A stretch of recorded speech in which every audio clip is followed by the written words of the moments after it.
இப்போ நம்ம வந்து illustration 18 பார்க்கலாம். illustration 18 ரொம்ப ரொம்ப இம்பார்ட்டன்டான 5 மார்க். ரொம்ப டஃபா கேட்கணும் அப்படின்னா இந்த கேஷ் புக்கை கொடுத்து சம் கேட்பாங்க. ஆனா இது டஃப்னு நினைச்சிட்டு கேட்பாங்க. இதை நம்ம ஈஸியா கிராக் பண்ணி ஒர்க் அவுட் பண்ணணும்னா ரொம்ப ரொம்ப ஈஸி. ஓகே, இதுல நான் சொல்றத மட்டும் அப்படியே உங்களோட இந்த இடத்துல எழுதிட்டு வாங்க. இந்த இந்த இந்த ஸ்பேஸ் இருக்குல்ல, இந்த ஸ்பேஸ் இருக்குல்ல, இந்த ஸ்பேஸ்ல நான் சொல்றத மட்டும் எழுதிட்டு வாங்க. உங்களை நான் ஈஸியா பண்றேன். ஃபர்ஸ்ட் இந்த கொஸ்டின் illustration 18 மேல படிங்க யாராவது ஒரு ஆளு.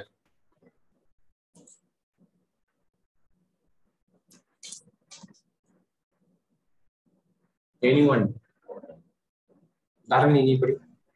Wait Sri wait.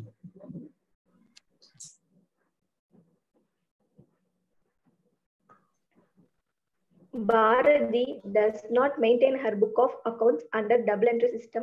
From the following details, prepare trading and profit and loss account for the ending 31st March 2019 and a balance sheet as on the date. என்ன கண்டுபிடிக்கணும்? இயர் அண்ட் 31st மார்ச்ல final accounts prepare பண்ணணும். Final accounts of trading, P&L and balance sheet prepare பண்ணணும். Okay, then another one. Sathyavani நீ படிங்க, cash புக்ல படிங்க.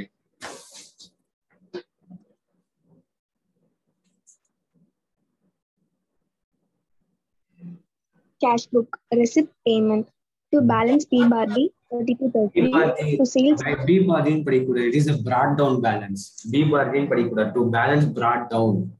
இந்த இடத்துல to balance carried down அப்படின்னு படிக்கணும். B-Bar-D படிக்கூடாது. brought down.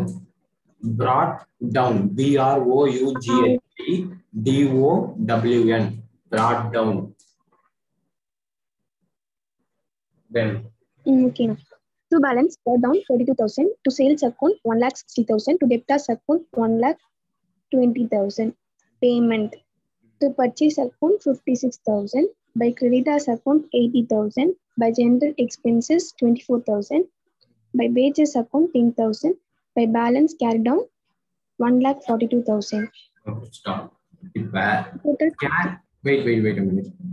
Cash bookல cash transactions மட்டும் ரெக்கார்ட் பண்ணுவோமா, பேங்க் டிரான்சாக்ஷன்ஸும் ரெக்கார்ட் பண்ணுவோம்? பேங்க் டிரான்சாக்ஷன் ரெக்கார்ட் பண்ணுவோம். Super, very good. இப்ப கேஷ் புக்ல கேஷ் மட்டும் ரெக்கார்ட் பண்ணுவோமா இல்ல credit purchase, credit sales record பண்ணுவோமா? கிரெடிட் பர்ச்சேஸ், கிரெடிட் சேல்ஸ்ல ரெக்கார்ட் பண்ண மாட்டோம். பண்ண மாட்டோம். ஓகே, அப்ப இங்க கொடுத்திருக்க சேல்ஸ் என்ன, இங்க கொடுத்திருக்க பர்ச்சேசஸ் என்ன? கேஷ் புக்கை பொறுத்த வரைக்கும் உனக்கு டெபிட் கிரெடிட் கிடையாது. டெபிட்னா ரெசிப்ட், கிரெடிட்னா பேமெண்ட். கரெக்டா? ஆமாண்ணா. டெபிட்னா டெபிட், ஒரே நிமிஷம். டெபிட்னா ரெசிப்ட், கிரெடிட்னா பேமெண்ட். அப்ப ரெசிப்ட்னா சேல்ஸ், பேமெண்ட்னா பர்ச்சேசஸ். ஓகே, அப்ப இங்க கொடுத்திருக்க சேல்ஸ் என்னதான் இருக்கணும்? கேஷ் சேல்ஸா இருக்கணும். புரியுதா? அப்ப இந்த இடத்துல எழுதிக்கும், கேஷ் சேல்ஸ் எழுதிக்கும். எனக்கு இங்க மவுஸ்ல எழுதுறதுனால கஷ்டமா இருக்கு. Cash sales எழுதிக்கும். ஓகே, இந்த இடத்துல கேஷ் பர்ச்சேஸ் எழுதிக்கும். ஓகே, ஓகேண்ணா. Okay okay எழுதிட்டீங்களா?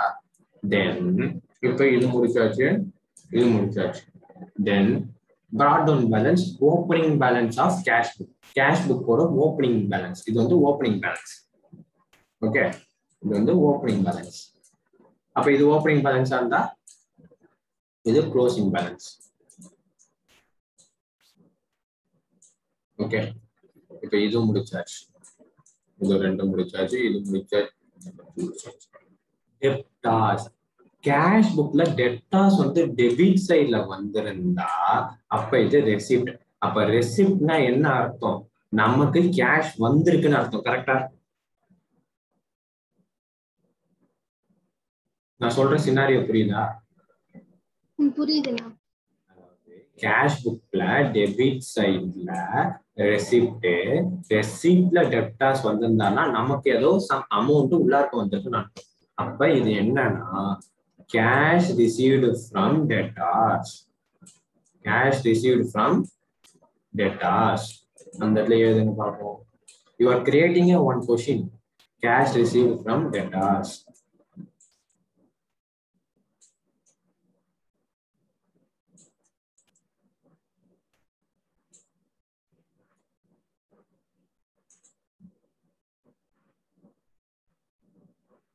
Okay. Then creditors. Creditors அப்படின்னா என்ன? Credit side, cash book, payment. அப்ப கிரெடிட் சைட்ல பேமெண்ட்ல கிரெடிட்டர்ஸ் வந்து இருந்தாருன்னா நம்ம ஏதோ கிரெடிட்டர்ஸ்க்கு பே பண்ணிருக்கோம்னு அர்த்தம். அப்ப கேஷ் பெய்டு டு கிரெடிட்டர்ஸ், அவ்வளவுதான். Cash received from debtors, cash paid to creditors. Then general expenses is a normal expenses. அப்ப general expenses are sundry expenses எங்க போகும்? P&L debit side போகும். Okay. Wages is a direct wages. Wages is a trading account la debit side போகும். Wages என்னப்பா?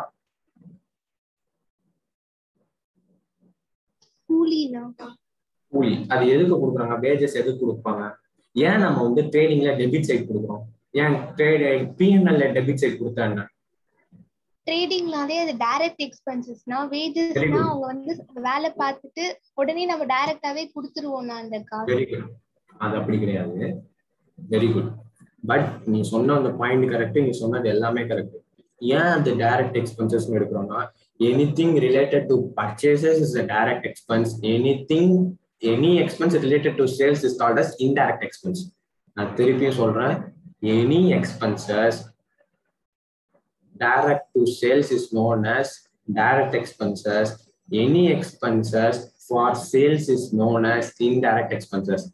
Any expenses related to purchases is known as direct expenses. So direct expenses will be shown on the debit sides of the trading. Then any expenses which is related to sales is known as a indirect expenses that is shown on the P&L account debit side. First நீங்க ஒரு scenario ஒன்னு தெரிஞ்சுக்கணும். Is recording on இருக்கா? போயிட்டு இருக்கா? ஆமாண்ணா. Okay. இப்ப ஒரு சினாரியோ ஒன்னு தெரிஞ்சுக்கணும். ஒரிஜினலா ட்ரேடிங்னு ஒன்று கிடையவே கிடையாது. ட்ரேடிங் வந்து நம்ம சும்மா ப்ரிப்பேர் பண்றோம்.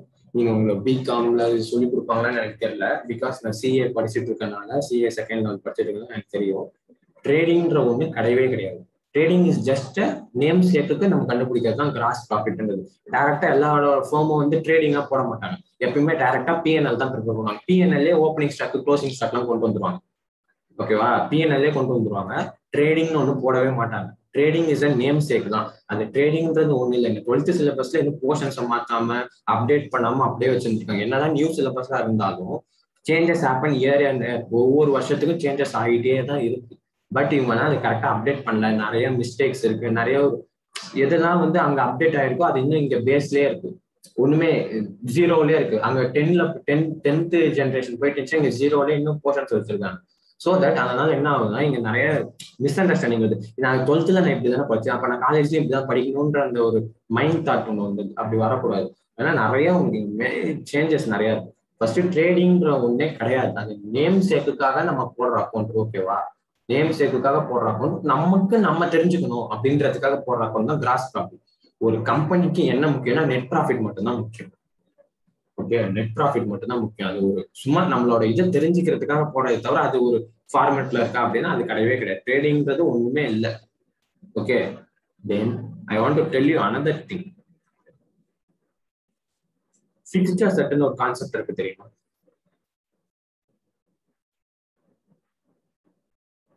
ஃபிக்ஸ்ட் அசெட்னு ஒண்ணு இருக்கு, தெரியுமா? தெரியும்ண்ணா. ஃபிக்ஸ்ட் அசெட்ன்றது கிடையவே கிடையாது. ஃபிக்ஸ்ட் அசெட்ன்றது 2017-16 ஃபிக்ஸ்ட் அசெட் க்ளோஸ். ஃபிக்ஸ்ட் அசெட்ன்ற நேமே எங்கேயுமே யூஸ் பண்ண மாட்டாங்க. 12th புக்ல மட்டும் தான் அது யூஸ் பண்ணிருப்பாங்க. காலேஜ் புக்ல மேபி யூஸ் பண்ணிக்கலாம். பட் ப்ரொஃபஷனல் எக்ஸாம் அண்ட் நீங்க வேலைக்கெல்லாம் போகும்போது ஃபிக்ஸ்ட் அசெட்ன்ற ஒரு டாபிக்கே வராது. ஃபிக்ஸ்ட் அசெட் இப்போ பிளான்ட், ப்ராப்பர்ட்டி அண்ட் எக்யூப்மெண்ட்ன்ற அந்த ஹெட்டிங் மாத்திட்டாங்க. What is fixed asset? Fixed அசெட்னா என்ன? நார்மலா சொல்லு. The asset which is அது fixed. கேஷ்க்கு கன்வர்ட் பண்ண முடியாதுண்ணா. சரி, கன்வெர்ட் பண்ண முடியாது. ஃபிக்ஸ்ட் அசெட்னா என்ன? அந்த நேமுக்கான வேர்ட் என்ன? ஃபிக்ஸ்ட்னா என்ன? ஃபிக்ஸ்டா இருக்கணும். அசெட்னா என்ன? ஒரு ஒரு அசெட்டுக்கான எக்ஸ்பிளனேஷன் சொல்லு. அசெட்னா என்ன? தமிழ்ல சொல்லு. அசெட்னா சொத்து. சொத்து. அது ஒரு சொத்து. அதாவது வந்து ஃபிக்ஸ்டுனா ஃபிக்ஸ்டாவே இருக்கணும். அப்பதான் அந்த ஃபிக்ஸ்ட் அசெட்னு சொல்ல முடியும். இப்ப காரை வந்து நீ ஃபிக்ஸ்ட் அசெட் தான் சொல்லுவோம், கரெக்டா? ஆமாண்ணா. அப்ப கார் ஃபிக்ஸ்ட் அசெட்னா காரை நின்றுட்டே இருக்கா? அது ஃபிக்ஸ்டாவே இருக்கா? கிடையாது. மூவபிள் ஆகுமா? மூவ் ஆகும். லேண்ட் வந்து ஃபிக்ஸ்ட் அசெட்டா? Land fixed asset. Building fixed அசெட்டா? ஆமா, ஃபிக்ஸ்ட் அசெட். ஃபிக்ஸ்டா தான் இருக்கும். அப்ப காருக்கு என்ன சொல்லுவ? அதே மாதிரி நிறைய இருக்கு. இப்ப பஸ்ஸஸ்லாம் என்ன சொல்லுவ? பிளான்ட் அண்ட் மிஷினரிக்கு என்ன சொல்லுவ? அந்த மாதிரிலாம் இருக்கு. பிளான்ட் அண்ட் மிஷினரினா என்ன? அந்த இடத்துல ஃபிக்ஸ்டா இருக்கணும். அதை நவுத்த கூட முடியாது. இப்ப பிளான்ட் அண்ட் மிஷினரி நட்டு போட்டுலாம் கழிச்சிட்டு பிளான்ட் அண்ட் மிஷினரி அப்படின்றத அதை தூக்கிட்டு போய் எங்கேயா வச்சிடலாம். ஓகேவா? அதனால இந்த ஃபிக்ஸ்ட் அசெட்ன்ற கான்செப்டே who is the head of accounts for the India அப்படின்னா institute of chartered accountants of India, ICAI, CA profession சொல்லி தர இன்ஸ்டிடியூட் தான் இந்த அக்கௌண்ட்ஸுக்கெல்லாம் ஹெட். அவங்களோட புக்ஸ்ல இருந்து தான் இந்த மாதிரி சம்ஸ் இந்த மாதிரி கான்செப்ட்ஸ் எல்லாம் எடுக்கிறது. ஓகேவா? அங்க இருந்து எடுப்பாங்க. அப்புறம் NCERT அப்படின்னு சொல்ற national council of education and research and training அப்படின்னு சொல்லக்கூடிய NCERT CBSE சிலபஸ்ல இருந்து எடுப்பாங்க. இவங்க எல்லாத்துக்கும் ஹெட் யாருன்னா ICAI, central institute of chartered accountants of India. அவங்க தான் இந்த அக்கௌண்ட்ஸ் எல்லாம் மேக் பண்றது, சம்ஸ் எல்லாம் கிரியேட் பண்றது எல்லாமே. ஓகே, பேசிக் கான்செப்ட்ஸ் எப்படி சொல்லணும், எந்த பாயிண்ட்ல சொல்லணும் அப்படின்லாம் அவங்க தான் சொல்லுவாங்க. அவங்களோட இதுல அமெண்ட்மெண்ட்ல என்ன கொண்டு வந்தாங்கன்னா 2016 or 17, எனக்கு அந்த ஒழுங்கான ஞாபகம் இல்லை. அதுல வந்து என்ன சொல்லிட்டாங்க அப்படின்னா ஃபிக்ஸ்ட் அசெட்ன்ற ஒரு கான்செப்டே கிடையாது, அதை டெமாலிஷ் பண்ணிருங்க. அதுக்கு பதிலாக instead of fixed asset we can introduce plant, property and equipment. லேண்ட்ல என்ன, பிளான்ட்ல என்ன வரும்? மிஷினரி எல்லாம் வந்துடும். ப்ராப்பர்ட்டில என்ன வந்துடும்? ஃபர்னிச்சர் வந்துடும், கார் வந்துடும், பில்டிங் வந்துடும், இதெல்லாம் வந்துடும். எக்யூப்மெண்ட்ல தான் என்ன வந்துடும்? மிஷினரி வந்துடும். அப்ப மூணுத்துக்கும் 3 வேர்டு தனித்தனியா கொடுத்தாச்சு அப்படின்னு சொல்லிட்டு இதோட கான்செப்ட் என்னன்னா, இது எதுல சொல்லியிருப்பாங்கன்னா, நீங்க பிகாம்ல AS10 அப்படின்னு ஒண்ணு படிப்பீங்க. பிகாம் ஆர் எம்காம்ல AS10 அப்படின்னு ஒண்ணு படிப்பீங்க. AS10 accounting standards 10. இதெல்லாம் எப்படி பண்ணணும்னு ஒன்னொன்னுக்கும் ஒரு அக்கௌண்டிங் ஸ்டாண்டர்ட் இருக்கு. First accounting standard disclosure of principal, second inventory ஸ்டாக்கை பத்தி படிக்கிறது AS2ல படிப்போம், 3ல வந்து கேஷை பத்தி படிப்போம், 10ல வந்து plant, property and equipment is a fixed asset, normally called as fixed asset. அதை பத்தி படிப்போம். டிப்ரிசியேஷனை பத்தி ஒன்னொன்னுக்கும் எப்படி படிக்கணும், என்னென்ன வந்தா எப்படி படிக்கணும்ன்றது உங்களோட பிகாம்ல டீடைல், ஆர் இந்த CA கோர்ஸ்ல நீங்க வந்தீங்க அப்படின்னா டீடைல் தான் உங்களுக்கு சொல்லுவாங்க. ஓகே, இந்த மாதிரி சினாரியோ. இதை டெமாலிஷ் பண்ணிட்டாங்க. பிளான்ட், ப்ராப்பர்ட்டி அண்ட் எக்யூப்மெண்ட் இருக்கு. பிளான்ட், ப்ராப்பர்ட்டி அண்ட் எக்யூப்மெண்ட்ல 2ஆ பிரிப்பாங்க. ஒன்னு டேஞ்சபிள் அசெட், ஒன்னு இன்டான்ஜிபிள் அசெட். ஒன்னு டேஞ்சபிள் அசெட்னா என்ன, இன்டான்ஜிபிள் அசெட்னா என்ன? டேஞ்சபிள் யாரா ஒரு ஆள் சொல்லுங்க, இன்டான்ஜிபிள் யாரா ஒரு ஆள் சொல்லுங்க.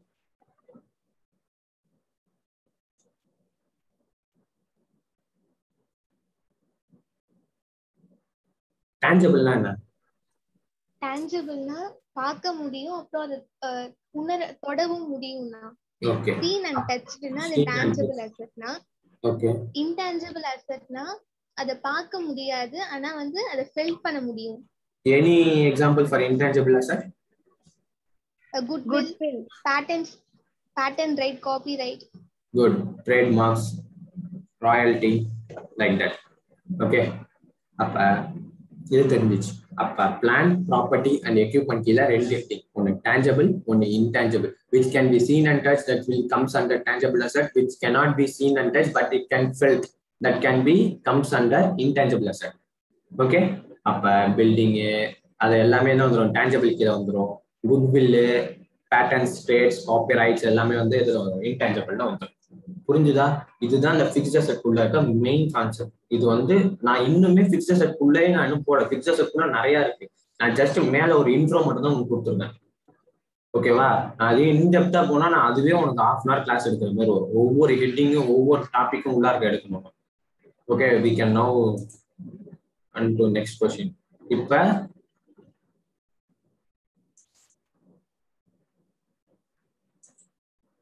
இப்போ இது போட்டாச்சு. தென் இந்த क्वेश्चन படிங்க. இப்போ இதெல்லாம் ப்ரிப்பேர் பண்ணியாச்சு. இது படிங்க. இது யாரா படிங்க. ஸ்ரீ இது Other information, particulars, stock of goods 40,000, debtors 38,000, creditors 58,000, machinery 1,70,000. Okay. Closing balance. Closing balance, stock of goods 60,000, debtors அது ஃபைன் பண்ணனும், creditors 52,000, machinery 1,70,000. Okay, fine. Okay, additional information. Additional information. Credit purchase 74,000, credit sales 1,40,000, opening capital 2,22,000, depreciate machinery by 10% per annum. இப்ப opening capital 2,22,000 கரெக்டா இது கொடுக்கலன்னா எப்படி கண்டுபிடிப்பீங்க? இந்த 2,22 வந்து opening வச்சு வருதான்னு பாருங்க. சும்மா ட்ரை பண்ணுங்க. ரஃபா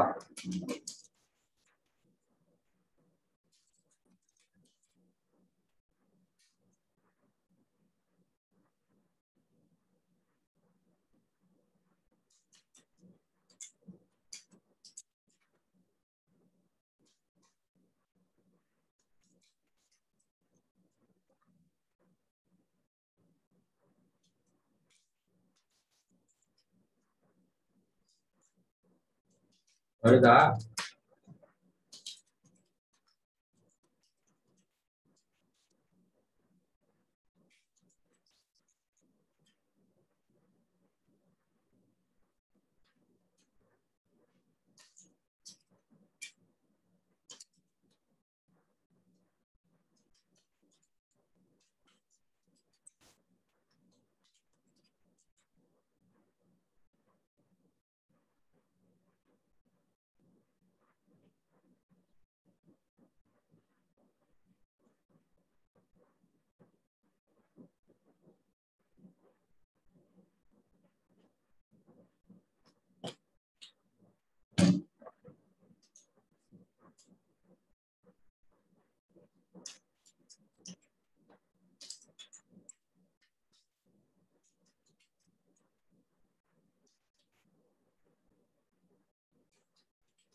ஆன்சர் வருதா?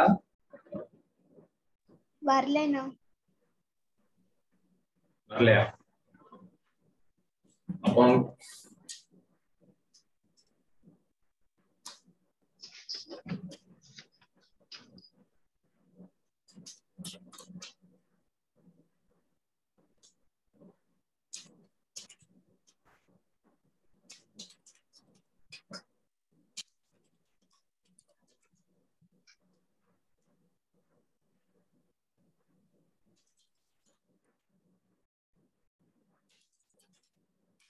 வருதே, எனக்கு வருதே, உங்களுக்கு வரலையா?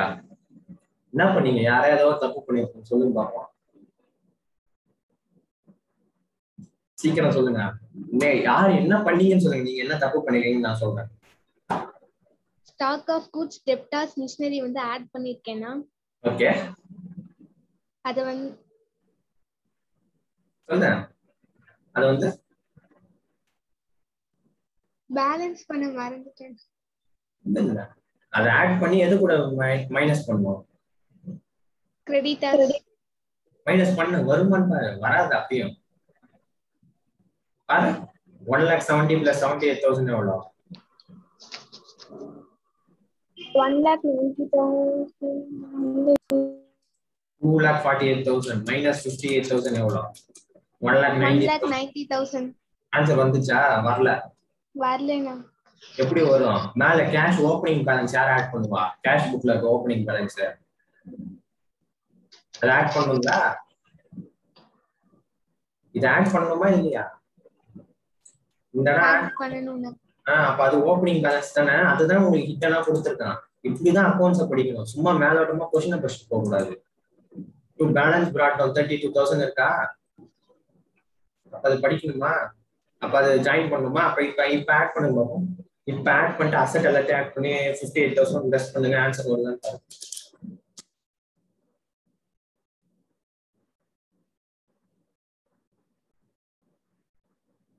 இப்போ கரெக்டா வருதுண்ணா.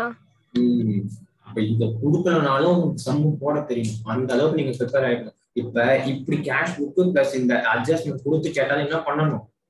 உங்களால ஆன்சர் போட தெரியணும். அந்த அளவுக்கு நீங்க ப்ரிப்பேர் ஆகணும். அப்பதான் நான் சொல்லி கொடுத்ததுக்கான இது வரும், வேல்யூ. இதுதான் நல்ல ஞாபகம் வச்சுக்கோ. ஓகேவா? நெக்ஸ்ட் போலாமா?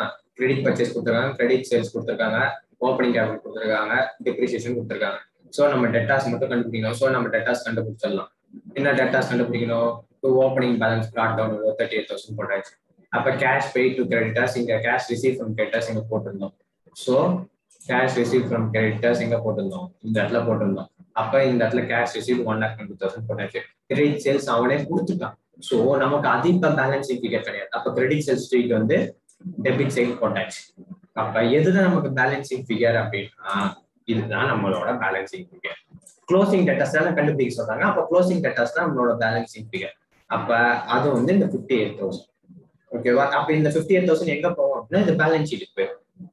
இந்த 58,000 எங்க போவோம்? பேலன்ஸ் ஷீட்டுக்கு போயிடும். ஓகே, பேலன்ஸ் ஷீட்டுக்கு போயிடும். பேலன்ஸ் ஷீட்ல அசெட் சைட்ல போயிடும். ஓகே, தென் P&L ப்ரிப்பேர் பண்ண வேண்டாம். P&L எப்படி? ஓப்பனிங் ஸ்டாக் எங்க இருக்கு? ஸ்டாக் ஆஃப் குட்ஸ் 40, க்ளோசிங் எவ்வளோ? இது அதே மாதிரி 15 lines. 15 lines for trading, 5 to 10 8 lines. 8 lines for 8 to 10 lines. நார்மலா 10 லைன்ஸ் ஃபிக்ஸ் பண்ணிக்கோங்க. 10 lines for balance sheet, 15 lines for trading and P&L. இந்த போஸ்டிங்லாம் போடுறதுக்கு கரெக்ட் ஆகிடும். அப்போ ஓப்பனிங் ஸ்டாக் 40,000, அதுக்கப்புறம் க்ளோசிங் ஸ்டாக் 60,000. தென் பர்ச்சேசஸ்ல கேஷ் பர்ச்சேசஸ் இருக்கு, கிரெடிட்டும் இருக்கு. அப்ப இது ரெண்டுத்தையும் கேஷ் அண்ட் கிரெடிட் கம்பைன். அப்ப இது ரெண்டுத்தையும் ஆட் பண்ணணும். அப்ப 56,000 பிளஸ் 74,000 1,30,000. 1,30,000. Then wages வந்து 10,000. It is a direct expense related to purchases, so 10,000.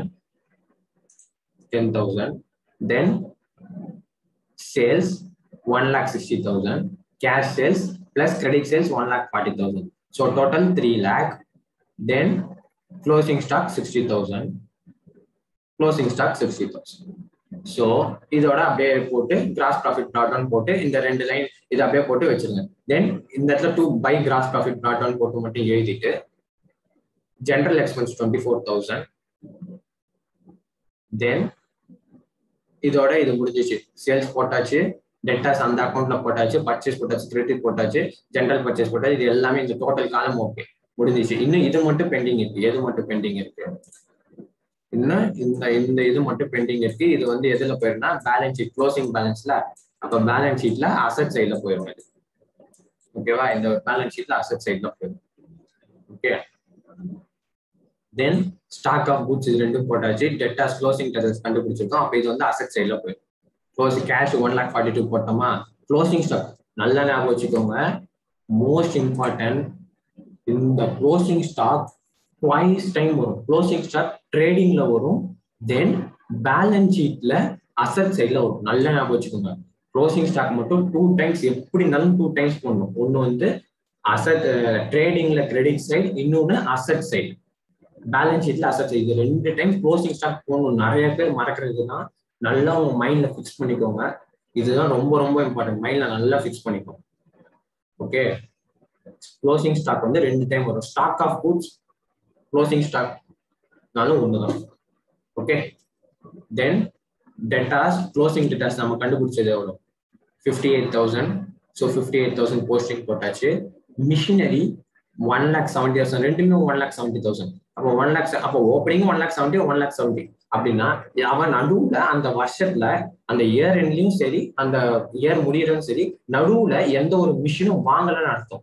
Suppose இந்த இடத்துல 1,70,000 பிளஸ் இந்த இடத்துல 2 lakh அப்படின்னு ஆயிடுச்சுன்னா அப்ப அசெட் கொஞ்சம் இன்க்ரீஸ் ஆயிருக்கு. அப்ப அசெட் இன்க்ரீஸ் ஆயிருக்கும் போது என்னன்னா அப்ப நடுவுல ஏதோ 30,000 அவன் ஏதோ புது மிஷினரி வாங்கியிருக்கான் அப்படின்னு அர்த்தம். புரியுதா? அப்ப அந்த அதுக்கேற்ற மாதிரி நம்ம அட்ஜஸ்ட்மெண்ட் பண்ணணும். இப்போ ஆஸ் ஆஃப் 12th ஆஃப் பேசிக் நாலேஜ் உங்களுக்கு ரெண்டுமே சேம் அமௌண்ட்டா கேட்பாங்க. பார்ட்னர்ஷிப்ல வேணா எக்ஸ்ட்ரா கேட்கலாம். அந்த பார்ட்னர்ஷிப் வரும்போது நான் உங்களுக்கு சொல்லித்தரேன். 1,70,000 1,70,000 ஸோ 10% டிப்ரிசியேஷன். ஸோ 1,70,000 அதுல இருந்து லெஸ் 10% போட்டா 17,000 17,000 இருந்து 1,53,000 அப்ப 1,53,000 போட்டாச்சு. அப்ப இந்த டிப்ரிசியேஷன் அப்படின்னா என்னன்னா இந்த டிப்ரிசியேஷன் 2 டைம்ஸ் அப்பியர் ஆகும். ஒன்னு டிப்ரிசியேஷன் வந்து அசட் சைட்ல லெஸ் பண்ணி காமிக்கணும். அதுக்கப்புறம் அதை தூக்கிட்டு போய் அது ஒரு எக்ஸ்பென்சஸ். ஸோ அதை நம்ம வந்து பிஎன்எல்ல நம்ம வந்து டெபிட் சைட்ல காமிப்போம். நல்லா இந்த கார்னர்ல உங்க புக்ல இடம் இருக்கும் இல்ல, இந்த கார்னர்ல புக்ல இடம் இருக்கா? இந்த இடத்துல இடம் இருக்கா உங்க புக்ல? இங்க இல்ல இங்க இடம் இருக்கா? அந்த இடத்துல இந்த ட்ரேடிங் பக்கத்துல இந்த இடத்துல எழுதுங்க. Closing stock will be appear for 2 times நம்பர்ல போடுங்க. 2 டைம்ஸ் எழுதுங்க. தென் பேலன்ஸ் ஷீட் அது எங்க அப்பியர் ஆகும் அப்படின்றது எழுதுங்க. அப்ப நீங்க அந்த பேஜை திருப்பும் போதே உங்க மைண்ட்ல ஆகும். பென்ல எழுதுங்க. பென்சில் எழுதாதீங்க, பென்ல எழுதுங்க. இங்க் பென் இல்ல, பால் பாயிண்ட் பென்னு ஏதாவது ஒரு பென்ல எழுதுங்க. இப்போதைக்கு வேணா இங்கே மார்க் பண்ணி வச்சுக்கோங்க. Closing stock will be appear 2 times அப்படின்னு போட்டு credit side trading credit side balance sheet asset side closing stock மட்டும்தான் நான் சொல்றது. ஓகே, அடுத்தது அதுக்கு கீழே என்ன எழுதுங்க? Depreciation will be appear 2 times. ஒன்னு வந்து ஃபர்ஸ்ட் எடுத்தோடனே அசட் எழுதும். அசட்ல இருந்தா நம்ம கண்டுபிடிக்கும். Asset side less from any asset. இப்ப இந்த இடத்துல மிஷினரி இல்லைன்னாலும் வேற ஏதாவது கொடுத்தா less from any asset. எழுதியாச்சா?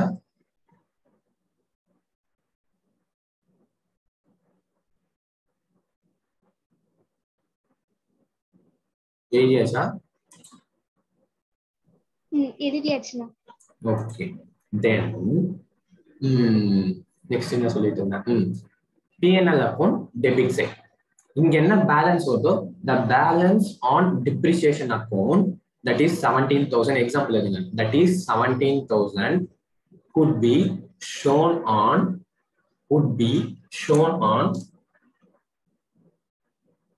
depreciation. The balance that is rupees 17,000 should be shown on PNL P/L account debit side. ஓகேவா? ஏஜேஷா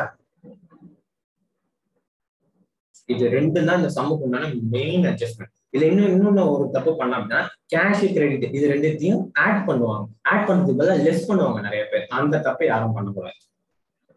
ஓகே, அந்த தப்பை யாரும் பண்ணக்கூடாது. சேல்ஸ் அப்பயும் கேஷ் கிரெடிட்டா ரெண்டுத்தையும் ஆட் தான் பண்ணணும். ரெண்டுத்தையும் கேஷ் ஒன்னு இருக்கு, கிரெடிட் ஒன்று இருக்கு. அப்ப ரெண்டுத்தையும் ஜாயின் பண்ணணும். இது மட்டும் ஞாபகம் வச்சுக்கோங்க. ஓகே, இது எல்லாமே போட்டாச்சு போஸ்டிங். தென் கிரெடிட் பர்ச்சேஸ் அதை ஆட் பண்ணியாச்சு. கிரெடிட் சேல்ஸ் வந்து கேஷ் சேல்ஸோட ஆட் பண்ணியாச்சு. ஓப்பனிங் கேபிட்டல் 2,22,000 வந்து பேலன்ஸ் ஷீட்ல போட்டாச்சு. இப்போ நமக்கு வெறும் பேலன்சிங் மட்டும்தான் இருக்கு. அப்போ பேலன்சிங் என்ன இருக்கு? இப்போ இது எல்லாத்தையும் பேலன்ஸ் பண்றப்ப 3,60,000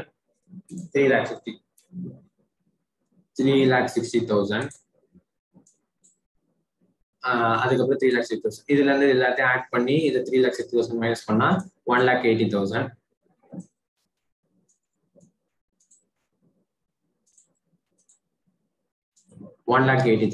தென் இப்போ இந்த 1,80,000 நீங்க போஸ்டிங் போட்டாச்சு. இந்த 1,80,000 போஸ்டிங் போட்டு இப்போ இந்த 1,80,000ல இருந்து இந்த 24/17 மைனஸ் பண்ணா 1,39,000. அப்ப இந்த ப்ராஃபிட் வந்து நெட் ப்ராஃபிட் வந்து இந்த இடத்துல இப்படி எழுதணும். Net profit transfer to capital account அப்படின்னு எழுதி 1,39,000 எழுதணும். அப்ப கேபிட்டல் வந்து 2,22,000 பிளஸ் 1,39,000 இது ரெண்டுத்தையும் ஆட் பண்ணா 3,61,000. ஓகே, அப்ப இது இந்த பக்கம் எல்லாமே போட்டாச்சு நம்ம. அப்ப இந்த இடத்துல 4,13,000 வந்துச்சு. அதே பேலன்ஸ் 4,13,000 இங்க போட்டாச்சு. அப்புறம் இதுல என்ன ஒண்ணு மிஸ் பண்ணிட்டோம்? கிரெடிட் சைடு 52,000 போடல. அப்ப அந்த 52,000 நீங்க போட்டு பேலன்ஸ் பண்ணிட்டீங்கன்னா அக்கௌண்ட்ஸ் ஓவர். இதோட இம்பார்ட்டன்டான இல்லுஸ்ட்ரேஷன் 18 ஓவர். இந்த சம் எக்ஸ்பிளைன் பண்றதுக்கு மட்டும் எவ்வளவு டைம் இருக்கு? 13 மினிட்ஸ் ஆயிடுச்சு. அந்த அளவுக்கு இம்பார்ட்டன்ட். இது உங்களுக்கு எந்த அளவுக்கு எனக்கு சொல்லி கொடுத்தாங்கன்னு எனக்கு தெரியல. அந்த அளவுக்கு இம்பார்ட்டன்ட். ஓகே, நான் சொன்ன மாதிரி இன்னொரு சம் வருது பாருங்க, illustration 19 we can do. Okay, just rejoin the meeting. I will end the meeting. Just rejoin within the next 10 seconds.